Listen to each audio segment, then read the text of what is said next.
We need you to be more of a leader. It can't be business as usual. I'm doing my thing, everybody else does theirs, and we're going to be good. No, you are the best player. I need more from you. I need my best player on display a lot more than what I'm getting him. So I believe Ty Lue, and that's a conversation because Ty Lue comes with credibility. He played with Shaq, Kobe. He played with Jordan in Washington. He coached LeBron and Kyrie, so he knows how to talk to he's been around superstars. He knows how to talk to superstars. And remember, he was Doc's right-hand man in Boston for championship. With KG and Paul Pierce and Ron, so he knows how to do. There's a lot of personalities in that mix that I just mentioned. A lot. That he understood how coaches talk to certain guys and what they said. So I think he went to Kawhi in a certain way and says, Kawhi, I'm going to need more from you. I'm going to need you to play more. I'm going to need you to play some of these back-to-backs. I'm going to need you to be more vocal. It looks to me, Kawhi is a little more vocal on the court. That's what it looks to me. And so I think that had a lot to do with it. But I don't want to, send out no bouquet.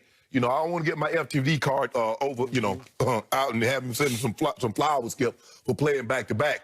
Because if anybody that needs to be taken off back-to-backs is my guy. My guy's 36. Kawhi won't be 30 until the summer. So he always should, unless, like I said, Skip, he coming off a serious injury or something. But for the most part, Kawhi fine. Kawhi should have been playing, but that was Pop. Pop enabled him. This is Pop's fault. Well, wasn't that Pop's mindset for everybody? But Skip, you got to realize when they started doing this, they started doing this with Duncan, Parkland, Ginobili later in their career, not year 1 and 2. No, but it was already in place in San Antonio that we err on the side of caution every time. I'm not going to play you back-to-backs. And again, Kawhi, as a rookie, got to see how he was treating the older players and said, aha. Hell, Kawhi started getting that kind of treatment in year 3 or 4. Tim Duncan, them like, well, hold on, I didn't get that till like year 12, year 13. No, I agree.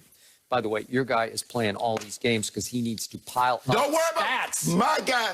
Longevity stats. My guy loves the game of basketball. When you love the game. And I agree with that. He just wants to play. He didn't want to sit. Yeah. Okay, I got it.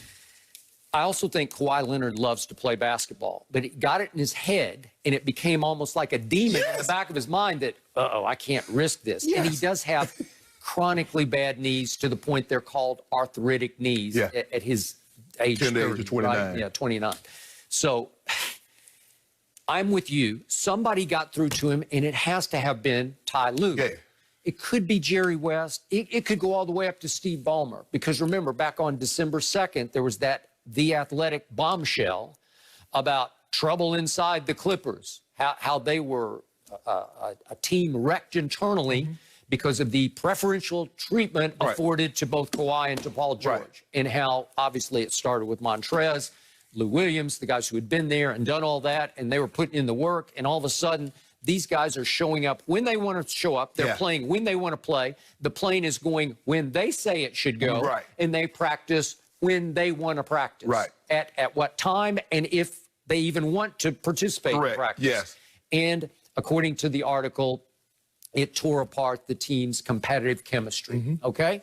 And obviously, we know what happened, the crescendo in the bubble where it got to that one night, the Kenosha night, when, remember, the whole Clippers team voted en masse, we're out. We don't want to. 2 teams, the Lakers and the Clippers, say, no, we'll bounce. And then LeBron went back to his room and a bunch of his teammates. I assume some of the Clippers came by and sat with LeBron, and they kicked it back and forth. And finally, LeBron said, you know what, I'm going to finish.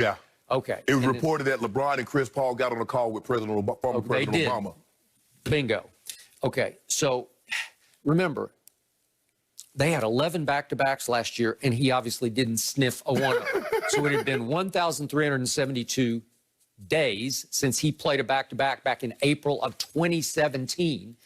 And, you know that's over 3 years, right? Yeah, I got it. And last night was a game you could certainly arguably miss. You could make a case for missing because Golden State's, they were 4-3, but they how many days you said it was? 1,372.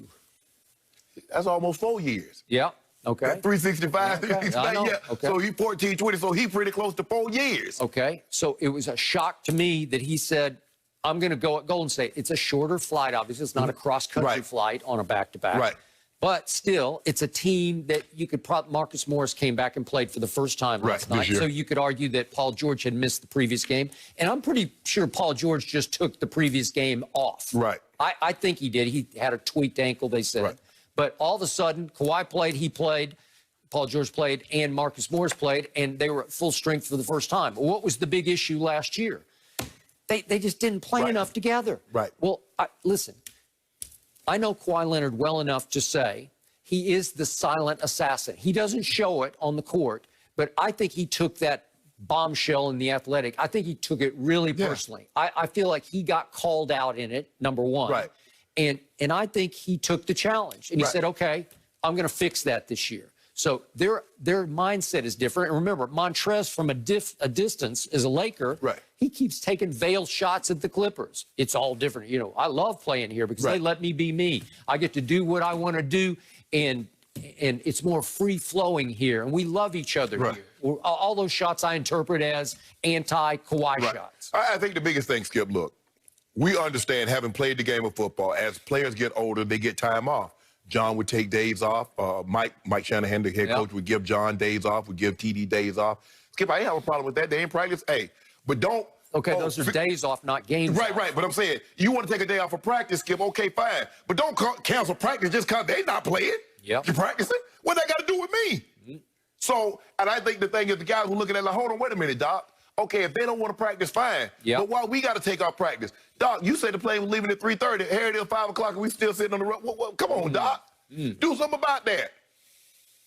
And after a while, you're like, so in other words, their time is more important than ours. I understand they're better players. Skip, I don't care nothing about that security detail. Hell, they should have security detail. They're important. LeBron got a security detail. KD, most of the top guys. I don't have a problem with guys having, if you want to your massage therapist, that's something you worked out and he's going to travel and be, I got no problem with that. But don't be coming up here late and don't be talking about no practice. All of a sudden we get called practices. What? Practice is off? Nah, I'm going to have a problem with that. But all that other stuff, Skip, that comes along with being a superstar, I got no problem with that. Okay, so my point to you is, bottom line, here come the Clippers, because he's playing back-to-backs. He's playing a career high. Kawhi is 34 minutes a night. He played 35 minutes last night. He played, of the fourth quarter, 8 minutes and 21 seconds.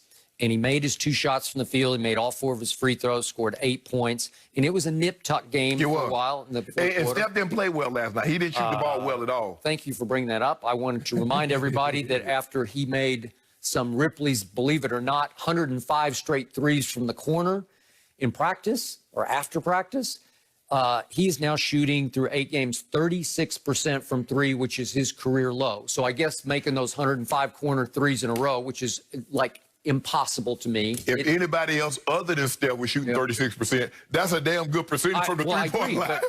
But I want to remind you that. But he's like a 42, 43%. In 2016, his MVP year that year, he shot 45% for the whole 82. I don't know if he played all 82, but for the whole year. 45%. That's the thing. He's career 43%. Right. So anybody else shooting 36%. Skip, you still in the flowers. Man, you shoot 36 from the 3? Yeah. Steph shoot 30. Man, Steph, you terrible. You a bug. LeBron, 36 from 3? That worked. Boy, y'all let us shoot. If Luka shot 36%, he would be the MVP. Oh, baby bird. Let's go get that. Baby Sparrow. He would be, Baby Sparrow.